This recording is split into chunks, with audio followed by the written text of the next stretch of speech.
పావని గారు, జనరల్‌గానే ఇప్పుడు ఏదైనా విటమిన్స్ డెఫిషియన్సీ ఉంటే ఒకలాంటి లక్షణాలు, మినరల్ డెఫిషియన్సీ ఉంటే ఒకలాంటి లక్షణాలు ఇలా కనిపిస్తూ ఉంటాయంటారు కదా! సో, జనరలైజ్ చేసి చెప్తే ఏ డెఫిషియన్సీ ఉంటే ఎలాంటి లక్షణాలు కనిపిస్తాయి? దాన్ని బట్టి మనం ట్రీట్మెంట్ కోసం వెళ్ళొచ్చా? సో, దీని గురించి. ఫస్ట్ థింగ్ ఎక్కువ మజిల్ క్రాంప్స్ అంటారు కదా. సో పొటాషియం డెఫిషియన్సీ గురించి చెప్తాను. సో పొటాషియం మనకి ఏంటంటే పొటాషియం డెఫిషియన్సీ ఉండడం వల్ల డే అంతా లెథార్జిక్, వాళ్ళు నడవలేకపోతారు కూడా. సివియర్ మజిల్ క్రాంప్స్ ఉంటాయి. సో అట్లీస్ట్ వాళ్ళు పొటాషియం రిచ్ ఫుడ్స్ అంటే మనకు పొటాషియం ఎందులో దొరుకుతుంది, banana, potatoes, green leaf vegetables, వీటిలో పొటాషియం దొరుకుతుంది. వెజిటేబుల్స్ చాలా తక్కువ తీసుకునే వాళ్ళు ఉంటారు. ఈవెన్ యంగ్ ఏజ్లో కూడా వెజిటేబుల్స్ సరిగ్గా తినరు, కార్బ్స్ ఎక్కువ తీసుకుంటూ ఉంటారు. సపోజ్ కాలేజ్కి వెళ్ళేటప్పుడు కానీ పిల్లలకి వెజిటేబుల్స్ అనేది సరిగ్గా ఇష్టం ఉండదు. అలాంటి వాళ్ళకి సివియర్ మజిల్ క్రాంప్స్. ఈ పొటాషియం డెఫిషియన్సీ అనేది వీళ్ళకే వస్తుందని చెప్పలేమండి. చిన్నపిల్లల నుంచి ఎవరికైనా పొటాషియం డెఫిషియన్సీ రావచ్చు. బట్ ఎక్కువ మనం ఏంటంటే ఈ 25 to 45, 50 లోపు ఎక్కువ చూస్తూ ఉంటాం పొటాషియం డెఫిషియన్సీ. సో ఇక్కడ ఏంటి అంటే ఇక్కడ సిమ్టమ్స్ చూసుకుంటే కనుక హార్ట్ పాల్పిటేషన్స్ కూడా ఉంటాయండి వాళ్ళకి. అంటే గుండె కొట్టుకోవడం కూడా మనకి వినిపిస్తూ ఉంటుందన్నమాట. సో ఎందుకంటే సివియర్ మజిల్ క్రాంప్స్ వల్ల వాళ్ళకి కాన్స్టిపేషన్ ప్రాబ్లం కూడా ఫేస్ చేస్తూ ఉంటారు. బౌల్ మూమెంట్ సరిగ్గా ఉండవు, మజిల్ వీక్ అయిపోతుంది కాబట్టి. సో మెయిన్గా muscle cramps, bowel movements, constipation ఉన్నా కూడా చాలామంది క్రాస్ చెక్ చేసుకోవాల్సింది పొటాషియం డెఫిషియన్సీ ఉందా లేదా అని ఒకసారి క్రాస్ చెక్ చేసుకోవాలి. మరి ఇలాంటి డెఫిషియన్సీ ఉందంటే ఫుడ్స్తోని ఎలాంటి ఫుడ్స్ తీసుకుంటే కరెక్ట్ అవుతుంది? సో ఫుడ్లో వచ్చేసి ఫస్ట్ థింగ్ అండి, మార్నింగ్ లేవగానే ఎంటీ స్టమక్లో గ్రీన్ లీఫీ జ్యూస్ కానీ, ఇప్పుడు మనం అంటాము లైక్ ఏదైనా ఒక గ్రీన్ లీఫీ జ్యూస్ ఇవ్వడం చాలా చాలా మంచిది. ఎస్పెషలీ ఎవరికైతే పొటాషియం డెఫిషియన్సీ ఉంటుందో. మనం గ్రీన్ జ్యూసెస్ చూస్తూనే ఉంటాం, లైక్ ఏబీసీ జ్యూస్ అని చెప్పేసి అందులో కొంచెం పాలకూర వేసుకుంటే బ్లాంచింగ్ ప్రాసెస్లో కూడా వెజిటేబుల్స్ జ్యూసెస్ అనేది తీసుకోవచ్చు. ఇక్కడ చాలా మందికి ఒక డౌట్ ఉంటుంది, గ్రీన్ జ్యూసెస్ తీసుకోమంటున్నారా, అందులో టాక్సిన్స్, ఆక్సిలేట్స్ ఉంటాయి కదా, కిడ్నీకి ఏమైనా ప్రాబ్లం వస్తుందేమో అని చెప్పేసి ఒక చిన్న డౌట్ ఉంటుంది. సో వాళ్ళు బ్లాంచింగ్ ప్రాసెస్లో తీసుకోవచ్చు. అంటే ఏ గ్రీన్ లీఫీ తీసుకున్నా కూడా డైరెక్ట్గా కాకుండా కొంచెం వేడి నీళ్ళల్లో వేసేసి ఆ తర్వాత వాళ్ళు జ్యూస్ లాగా చేసి తీసుకోవచ్చు అనమాట. ఈ గ్రీన్ జ్యూస్ అనేది ఎంటీ స్టమక్లో తీసుకోవడం వల్ల చాలా చాలా బెనిఫిట్ ఉంటుంది. బట్ మినిమం 10 days తీసుకున్నాం అన్నట్టు కాకుండా మినిమం 41 days కానీ లేకపోతే 1 month కానీ కంటిన్యూగా తీసుకుంటేనే బెనిఫిట్ అనేది ఉంటుంది. సో మార్నింగ్ లేవగానే గ్రీన్ జ్యూసెస్ తీసుకోవడం చాలా మంచిది. లంచ్ కానీ బ్రేక్ఫాస్ట్ కానీ ఏ మీల్ తీసుకున్నా కూడా వాళ్ళు ఎక్కువ వెజిటేబుల్స్ అనేది ఇంక్లూడ్ చేయాలి. పర్టికులర్గా ఈ వెజిటేబుల్స్లోనే ఉంటుంది పొటాషియం అనట్లేదు, మంచిగా వెజిటేబుల్స్లో వైటమిన్స్, మినరల్స్ మనకు కంప్లీట్గా దొరుకుతాయి. సో ప్రతి మీల్ ఎక్కువ వెజిటేబుల్స్ ఉన్నట్టు చూడాలి. ఎగ్జాంపుల్ చిన్నపిల్లలకు అనుకుని ఒక చిన్న చిట్కా ఏంటంటే, మనం చపాతీ పిండి కానీ వాటర్తో తడుపుతూ ఉంటాం, దాని బదులుగా మనం పాలకూర కానీ ఏ కూరగాయ కానీ గ్రీన్ లీఫీ కొంచెం వాటర్ వేసేసి బాయిల్ చేసేసి అది మిక్సీ పట్టేసి దాంతో చపాతీ పిండి కలిపామనుకోండి. సో దానివల్ల కూడా గ్రీన్ కలర్లో రావడం కానీ, పిల్లలు చపాతీ ఇష్టంగా కూడా తింటారు. సో ఆ విధంగా కొన్ని చిట్కాలు పాటిస్తూ పిల్లలకి అట్లీస్ట్ గ్రీన్ లీఫ్ వెజిటేబుల్స్ అనేది ఇవ్వాలి. పెద్దలకు కూడా చాలా చాలా మంచిది. అండ్ ఎక్కువ కరివేపాకు, కొత్తిమీర ఎక్కువ యూస్ చేస్తూ ఉండాలన్నమాట. ఇంకోటి తమలపాకులు కూడా ఎక్కువ యూస్ చేస్తూ ఉండాలి. సో ఈ విధంగా యూస్ చేయడం వల్ల కొద్ది గొప్ప 100%లో 80% ఖచ్చితంగా ఒక 1 monthలో రికవరీ అయిపోతారు. సెకండ్ పాయింట్ ఏంటంటే, సివియర్ మజిల్ క్రాంప్స్ ఉన్నప్పుడు ప్రోటీన్ కూడా చాలా అవసరం. సో ప్రోటీన్ రిచ్ ఫుడ్స్ కూడా ఖచ్చితంగా ఇంక్లూడ్ చేయాలి. ప్రోటీన్ రిచ్ ఫుడ్స్ చూసుకుంటే కనుక వెజిటేరియన్స్ అయితే paneer, soya chunks are equal to chicken అండి. సో చాలా బెటర్గా మనకు ప్రోటీన్ దొరుకుతుంది. సోయా చంక్స్ తీసుకోలేని వాళ్ళు దాన్ని మిక్సీ పట్టేసి కర్రీలలో వేయడం కూడా అలవాటు చేసుకోవచ్చు. అది కాకుండా తోఫు కూడా దొరుకుతుంది, సాయ్ బేస్డ్ తోఫు కూడా దొరుకుతుంది, అలా తీసుకోవచ్చు. పప్పు ధాన్యాలన్నీ తీసుకోవచ్చు అండి. ఓల్ పల్సెస్ ఎక్కువ యూస్ చేస్తూ ఉండాలి. అండ్ ఒకవేళ నాన్ వెజిటేరియన్స్ అయితే ఫిష్లో కంప్లీట్గా ప్రోటీనే ఉంటుంది, ఫిష్ తీసుకోవచ్చు. చికెన్ బ్రెస్ట్ పీస్ తీసుకోవచ్చు, ఎగ్స్ పుష్కలంగా తీసుకోవచ్చు. సో ఈ ప్రోటీన్ మనకు లేదనుకోండి, ఎంత మనం మెడికేషన్ తీసుకున్నా, ఎంత పొటాషియం రిచ్ ఫుడ్స్ తీసుకున్నా కూడా సమ్వాట్ మనకి హెల్ప్ అవ్వాలంటే ప్రోటీన్ అనేది యాడ్ అవ్వాలి. సో ఈ విధంగా ఈ పొటాషియం డెఫిషియన్సీని మనం ఓవర్కమ్ చేయొచ్చు. ఎస్, అయితే నెక్స్ట్ అంటే మనము మజిల్ క్రాంప్స్ గురించి మాట్లాడుకున్నాము. ఇంకా B12 డెఫిషియన్సీ ఉంటే ఎలాంటి లక్షణాలు కనిపిస్తాయి? ఫస్ట్ ఆఫ్ ఆల్ మనకు B12 మన బాడీలో ఏం చేస్తుందంటే చాలా చాలా ఇంపార్టెంట్ వైటమిన్. సో ఇది నర్వ్ ఫంక్షనింగ్కి మనకేంటంటే చాలా చాలా హెల్ప్ అవుతుంది. సో B12 డెఫిషియన్సీ ఓవరాల్గా మనకి రెడ్ బ్లడ్ సెల్స్ ప్రొడక్షన్ కూడా అవుతుందన్నమాట. B12 వల్ల రెడ్ బ్లడ్ సెల్స్ ప్రొడక్షన్ కానీ నర్వ్ ఫంక్షనింగ్ కానీ ఓవరాల్గా మనకు మన బాడీని కేర్ తీసుకుంటుంది. చాలా ఇంపార్టెంట్ వైటమిన్. సో ఈ వైటమిన్ డెఫిషియన్సీ ఉన్నప్పుడు కాళ్ళల్లో మంటలు తిమ్మిళ్ళు బాగా వచ్చేస్తాయి వాళ్ళకి. సో మెయిన్గా హార్ట్ పాల్పిటేషన్స్ కూడా వీళ్ళకి కూడా ఉంటాయి. ఇంకోటి ఏంటంటే చాలా ఎనిమిక్ అయిపోతూ ఉంటారు. రెడ్ బ్లడ్ సెల్స్ ప్రొడక్షన్ సరిగ్గా ఉండకపోవడం వల్ల ఆడవాళ్ళల్లో అనిమిక్ అయిపోతూ ఉంటారు. ఇలా మనకి ఈ సిమ్టమ్స్ చూస్తూ ఉంటాం. ఇంకోటి పేల్ స్కిన్ కూడా ఉంటుంది. జాండీస్ వచ్చినట్టు స్కిన్ కనిపిస్తూ ఉంటుంది B12 డెఫిషియన్సీ ఉన్న వాళ్ళకి. సో ఈ సిమ్టమ్స్ కనిపిస్తున్నాయి, బాగా వీక్ అయిపోతున్నాము అని అంటే కనుక వాళ్ళు ఖచ్చితంగా వైటమిన్ B12 రిచ్ ఫుడ్స్ అనేది ఇంక్లూడ్ చేయాలి. Okay. So vitamin B12 rich foods అంటే ఏముంటాయి? వైటమిన్ B12 చూడండి, వెజ్లో మనకు చాలా తక్కువ దొరుకుతుంది, నాన్ వెజ్లో ఎక్కువ దొరుకుతుంది. సో వైటమిన్ B12 మనకు దొరికేది ఎక్కువ నాన్ వెజ్లోనే దొరుకుతుంది. నాన్ వెజిటేరియన్స్కి అయితే ప్రాబ్లం ఉండదండి. ఎగ్స్లో కానీ, చికెన్లో కానీ, ఫిష్లో కానీ, చికెన్ బ్రెస్ట్లో కానీ, మటన్లో కూడా, లివర్లో కూడా మనకు వైటమిన్ B12 పుష్కలంగా దొరుకుతుంది. When it comes to vegetarian ఇది ఒక టాస్క్ అని చెప్పొచ్చు. వాళ్ళు ఒకవేళ తీసుకోలేకపోతున్నారు ఫుడ్స్, ఫర్మెంటెడ్ ఫుడ్స్లో వైటమిన్ B12 ఉంటుందండి. సో కర్డ్ తీసుకోవడం కానీ, మొలకెత్తిన గింజలు తీసుకోవడం కానీ, ఇలాంటివి ఫర్మెంటెడ్ ఫుడ్స్ ఎక్కువ ఇంక్లూడ్ చేస్తూ ఉండాలి. లేదు మాకు అవ్వట్లేదు ఆ ఫుడ్స్ తీసుకోవడం వల్ల, కొంచెం లాక్టోజ్ ఇంటాలరెన్స్ ఉంది అని అంటే వాళ్ళు మాత్రం ఖచ్చితంగా దే కెన్ చూస్ మెడికేషన్ అండి. వైటమిన్ B12 మనకు సప్లిమెంట్ తీసుకుంటే సరిపోతుంది.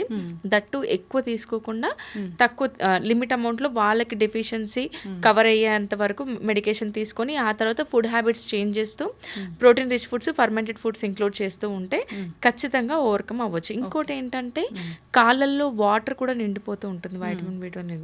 లైక్ ఇలా పట్టుకుంటే లైక్ స్కిన్ లోపలికి వెళ్ళిపోవడం ఇలా జరుగుతూ ఉంటుంది. ఫేస్ కూడా పఫీ స్కిన్ కూడా ఉంటుంది. జాండీ స్కిన్ టైప్ కలర్ కూడా ఫేస్ వచ్చేస్తుంది. మెయిన్గా టిగ్లింగ్ సెన్సేషన్, నమ్నెస్ ఎక్కువ కాళ్ళల్లో ఎక్కువ చూపిస్తూ ఉంటుంది అనమాట. So vitamin B12 is a main vitamin. ఆడవాళ్ళల్లో చాలా చాలా ఇంపార్టెంట్. ఎనిమిక్ ఉంటే కనుక ఇమ్మీడియట్గా మనము లైక్ ఐరన్ సప్లిమెంట్స్ తీసుకుంటూ మెయింటైన్ చేయాలి. ఐరన్ రిచ్ ఫుడ్స్ కూడా తీసుకుంటూ మెయింటైన్ చేస్తేనే చాలా మంచిది. ఎస్, ఖచ్చితంగా అండి, చాలా చక్కగా చెప్పారు. ఇంకా మేజర్గా ఎలాంటి డెఫిషియన్సీస్ మనం చూస్తూ ఉంటాము, మనం గుర్తుపట్టడానికి ఇంకేమున్నాయి? Vitamin D is an important vitamin అండి. ఓవరాల్ ఒక వైటమిన్ మన బాడీ ఫంక్షనింగ్ చేస్తుంది అంటే అది వైటమిన్ D. వైటమిన్ D చాలా మంది అనుకుంటారు ఏంటంటే సన్లైట్ ఎక్స్పోజర్ వల్ల మనకు వైటమిన్ D దొరుకుతుందని చెప్పేసి. 1 day 2 days సన్లైట్ ఎక్స్పోజర్ చేస్తే కాదు, కంటిన్యూగా మనం రెగ్యులర్గా అది ఒక అలవాటుగా మనం చూసుకోవాలి. వైటమిన్ D ఏం చేస్తుందంటే కాల్షియం అబ్జర్ప్షన్లో చాలా చాలా మెయిన్ రోల్ ప్లే చేస్తుంది. ఎవరికైతే నీ పెయిన్స్ ఉంటాయో, బోన్ పెయిన్స్ ఉంటాయో వాళ్ళు ఖచ్చితంగా వైటమిన్ D డెఫిసిట్ ఉందా లేదా అనేది చెక్ చేసుకోవాలి. ఈ వైటమిన్ D ఓన్లీ బోన్స్ దగ్గరే కాదండి, ఓవరాల్ బాడీ ఫంక్షనింగ్కి మనకి హెల్ప్ అవుతుంది అనమాట. సో ఈ వైటమిన్ D డెఫిషియన్సీ ఉన్న వాళ్ళు ఎక్కువ milk and milk products include చేయడం వల్ల కానీ, ఫిష్ ఇంక్లూడ్ చేయడం వల్ల కానీ, లేకపోతే సన్లైట్కి ఎక్స్పోజర్ అవ్వడం వల్ల, ఇలాంటి వైటమిన్ D రిచ్ ఫుడ్స్ని ఇంక్లూడ్ చేయడం వల్ల చాలా చాలా హెల్ప్ అవుతుంది. మెయిన్గా ఏంటంటే కాల్షియం అబ్జార్ప్షన్ ప్రాపర్గా అవ్వాలి అంటే అక్కడ వైటమిన్ D ఉండాలి. సో వైటమిన్ D మనం ఖచ్చితంగా ఇంక్లూడ్ చేస్తూ ఉండాలి. ఎవరైనా సరే అబౌవ్ 20 ఏజ్ ఉన్న వాళ్ళు, ఈవెన్ చిన్నపిల్లల్లో కూడా వైటమిన్ D డెఫిషియన్సీ చూస్తామండి. అబౌవ్ 20 ఏజ్ ఉన్న వాళ్ళే ఖచ్చితంగా once in year vitamin D, vitamin B12, electrolytes అంటే పొటాషియం, సోడియం, ఈ టెస్ట్ అనేది ఖచ్చితంగా చేయించుకుంటూ ఉండాలి హెల్త్ చెకప్లో. సో ఇది చేయించుకుంటే ఏంటంటే వాళ్ళ బాడీ ఫంక్షనింగ్, చాలామంది అనుకుంటారు నా బాడీ ఫంక్షనింగ్ ప్రాపర్గా అవ్వట్లేదు అంటే నేను సరిగా ఫుడ్ తీసుకోలేదా, నాకు డయాబెటీస్ ఉందా, లేకపోతే నాకు థైరాయిడ్ వచ్చిందా, వెయిట్ గెయిన్ అయిపోతూ ఉంటాను అని అనుకుంటూ ఉంటారు. కానీ ఈ డెఫిషియన్సీస్ వల్ల కూడా మనకు చాలా చాలా కాంప్లికేషన్స్ వస్తాయి. ఇంకోటి ఏంటంటే వెయిట్ గెయిన్ కూడా అవుతారండి. Vitamin B12, vitamin D deficiency ఉన్న వాళ్ళు వెయిట్ గెయిన్ కూడా అవుతారు. ఎందుకంటే మజిల్ క్రాంప్స్ ఉంటాయి, హార్ట్ పాల్పిటేషన్స్ ఉంటాయి, కంప్లీట్ ఓవరాల్ మెటబాలిక్ వైటమిన్స్ కాబట్టి మన మెటబాలిజం, ఇమ్యూన్ సిస్టమ్ కూడా దెబ్బతింటుంది. ఓకే, దానివల్ల వెయిట్ గెయిన్ అవుతూ ఉంటారు. ఎస్ మేడం, మరి D డెఫిషియన్సీ ఉంది, ఏం చేయాలి? D డెఫిషియన్సీ ఉన్న వాళ్ళు ఫస్ట్ థింగ్ ఏంటంటే మిల్క్ అండ్ మిల్క్ ప్రొడక్ట్స్ ఖచ్చితంగా ఇంక్లూడ్ చేయాలండి. ప్రతి మీల్‌లో కర్డ్ గానీ, ఒక పూట పాలు తాగడం గానీ చేయాలి. మాకు మిల్క్ అండ్ మిల్క్ ప్రొడక్ట్స్ పడవండి అస్సలు అని అనుకున్న వాళ్ళు నాన్ వెజ్ ఆప్షన్ తీసుకోవచ్చు. ఎగ్స్, ఫిష్, చికెన్ బ్రెస్ట్ తీసుకోవచ్చు. లేదండి ఇది కూడా మా వల్ల అవ్వట్లేదంటే they can go for paneer or tofu. ఆ ప్రోటీన్ ఫుడ్స్ కూడా, కాల్షియం ఫుడ్స్ కూడా అవ్వట్లేదంటే they have to choose supplement అండి. ఓకే. సో అది. ఇంకోటి సన్‌లైట్ ఎక్స్‌పోజర్ అవ్వడం అనేది చాలా చాలా ఇంపార్టెంట్ అండి. ఓకే. అసలు ఈ మధ్య కాలంలో సన్‌లైట్ ఎక్స్‌పోజరే లేదు అసలు ఎక్కడ. యెస్ అండి. ఎందుకంటే మార్నింగ్ ఎవరు లేవట్లేదు. నైట్ లైఫ్ స్టైల్ అంతా అందరిది చేంజ్ అయిపోయింది. నైట్ 11కి 12కి పడుకోవడము, మార్నింగ్ లేట్‌గా లేవడము ఇది అవుతుందనమాట. సో మీరు వినే ఉంటారు ఇంటర్మీడియేట్ ఫాస్టింగ్ అని చెప్పేసి. అసలు అది ప్రాసెస్ అనేది మనకు ఓల్డ్ మన మనం మనం మనం ఫాలో అయిందేనండి చిన్నప్పుడు. నథింగ్ బట్ మనం ఎప్పుడు 7, 8 వరకు తినేసేవాళ్ళం చిన్నగున్నప్పుడు. 9 వరకు పడుకునేవాళ్ళం. మార్నింగ్ 6 కల్లా లేచేవాళ్ళం. దీన్నే ఇప్పుడు ఇంటర్మీడియేట్ ఫాస్టింగ్ అంటున్నాం. బట్ ఎనీథింగ్ ఈజ్ లైక్ మనము ప్రాపర్‌గా 8 అవర్స్ ఆఫ్ స్లీప్ మెయింటైన్ చేస్తూ, వాటర్ ఇంటేక్ సరిగ్గా తీసుకుంటూ, మెయిన్‌గా ఫ్రూట్స్ అండ్ వెజిటబుల్స్ ప్రాపర్‌గా ఇంక్లూడ్ చేస్తూ కార్బ్స్‌ని కంట్రోల్ చేసామనుకోండి, ఖచ్చితంగా హెల్తీ డైట్ అనేది మెయింటైన్ చేస్తూ హెల్తీ లైఫ్ స్టైల్ మెయింటైన్ చేయొచ్చు. ఓకే. ఈ డెఫిషియన్సీస్ అన్నీ ఓవర్‌కమ్ అవుతాయి. సో ఈ డెఫిషియన్సీతో పాటు జనరల్‌గా ఇంకా ఎలాంటి డెఫిషియన్సీ అనేది మనం చూస్తాము? దాన్ని ఎలా గుర్తుపట్టాలి? ఓకే. డెఫిషియన్సీస్‌లో వచ్చేసి next vitamin B complex vitamins వల్ల డెఫిషియన్సీస్ ఉండడం వల్ల చాలా బాడీ వీక్ అయిపోతూ ఉంటుందండి. ఇక్కడ మనకు 2 టైప్స్ ఆఫ్ వైటమిన్స్ ఉంటాయి. ఫ్యాట్ సాల్యుబుల్ ఉంటుంది, వాటర్ సాల్యుబుల్ ఉంటుంది. ఫ్యాట్ సాల్యుబుల్ వైటమిన్స్‌లో ఇప్పుడు మనం మాట్లాడుకున్నట్టు ఏడీఈకే, వైటమిన్ డి చాలా మెయిన్ రోల్ ప్లే చేస్తుంది. వైటమిన్ ఏ చాలా మెయిన్ రోల్ ప్లే చేస్తుంది. ఈఎన్కే పొటాషియం కూడా మనకు చాలా మెయిన్ రోల్ ప్లే చేస్తుంది. Fat soluble vitamins. When it comes to water soluble vitamins అండి, ఒక పాయింట్ ఏంటంటే ఫ్యాట్ సాల్యుబుల్ వైటమిన్స్ మన బాడీలో స్టోరేజ్ అవుతాయి, స్టోర్ ఉంటాయి. వాటర్ సాల్యుబుల్ వైటమిన్స్ అంతగా స్టోరేజ్ ఉండదు. మనం ఫుడ్ తీసుకున్న మన బాడీ యూటిలైజేషన్ని బట్టి అది యూటిలైజ్ అవుతూనే ఉంటుంది. Vitamin B complex and B vitamins and C vitamins, B C వచ్చేసి వాటర్ సాల్యుబుల్ వైటమిన్స్. మనందరికీ తెలుసు ఐరన్ అబ్జార్ప్షన్ అవ్వాలన్నా, మన బాడీ డీటాక్సిఫికేషన్ అవ్వాలన్నా super antioxidants vitamin C. Water soluble వైటమిన్స్లో బి అండ్ సి ఉంటుంది. B1, B2, B3, B6, B12 ఇవన్నీ water soluble vitamins. మెయిన్గా వైటమిన్ సి అండి, యాంటీ ఆక్సిడెంట్ ప్రాపర్టీస్ ఎక్కువ ఉంటాయి. వైటమిన్ సి రిచ్ ఫుడ్స్ మనం తీసుకోవడం వల్ల చాలా చాలా మంచిది. సో ఇది మన బాడీలో టాక్సిన్స్ రిమూవ్ చేస్తుంది. సో వైటమిన్ బి అనేది మనకు వెజిటేబుల్స్, ఫ్రూట్స్లో దొరుకుతుంది. ఇక్కడ డెఫిషియన్సీస్ ఉండడం వల్ల ఏమవుతుందంటే, వైటమిన్ సి డెఫిషియన్సీ ఉందనుకోండి, మన బాడీలో టాక్సిసిటీ ఎక్కువైపోతూ ఉంటుంది. సెకండ్ థింగ్ ఏంటంటే, మనకు ఐరన్ అబ్జార్ప్షన్ అవ్వాలి అంటే మెయిన్గా వైటమిన్ సి ఉండాలి. వైటమిన్ సి ఉంటేనే మనకు ఐరన్ అబ్జార్ప్షన్ ప్రాపర్గా అవుతుంది.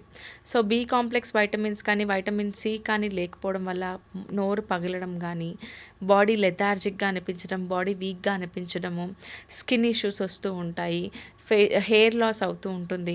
ఇలా మనకు కెరాటిన్ లోపం వల్ల, ఇలాంటి వైటమిన్స్ వల్ల మనకు ఈ సిమ్టమ్స్ చూస్తూ ఉంటాం.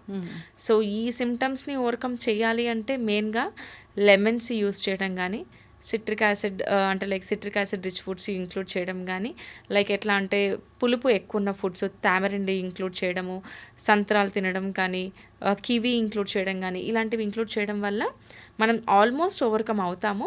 ఇంకా వైటమిన్ బి అవ్వట్లేదు, మాకు ఎంత తీసుకున్నా కూడా మాతో అవ్వట్లేదు, నోరు పగులుగానే ఉంటుంది, మాకు పేల్ స్కిన్ ఉంటుంది, స్కిన్ చాలా పగిలిపోతుంది, ఇలాంటి అన్న వాళ్ళు సప్లిమెంటేషన్ ఆప్షన్ తీసుకోవచ్చు. ఓకే. చాలా చక్కగా చెప్పారండి. అంటే ఈ మధ్య మనం చాలా ఇన్స్టా రీల్స్‌లో గానీ, జనరల్‌గా కూడా చూస్తూ ఉన్నాం. చాలా షార్ట్ వీడియోస్ వైరల్ అవుతూ ఉన్నాయి. అంటే మీకు ఇలాంటి లక్షణాలు కనిపిస్తే ఈ డెఫిషియన్సీ ఉన్నట్లు వీటిని తీసుకోండి అన్నట్లు. చాలా చక్కగా చెప్పారండి. చాలా విపులంగా చెప్పారు. ఇబ్బంది పడుతున్న వాళ్ళు ఇలాంటి ఇష్యూస్తోని ఒకసారి కాంటాక్ట్ చేయాలని కోరుకున్నాం. చక్కటి ఇన్ఫర్మేషన్. ధన్యవాదాలు. థ్యాంక్ యూ అండి.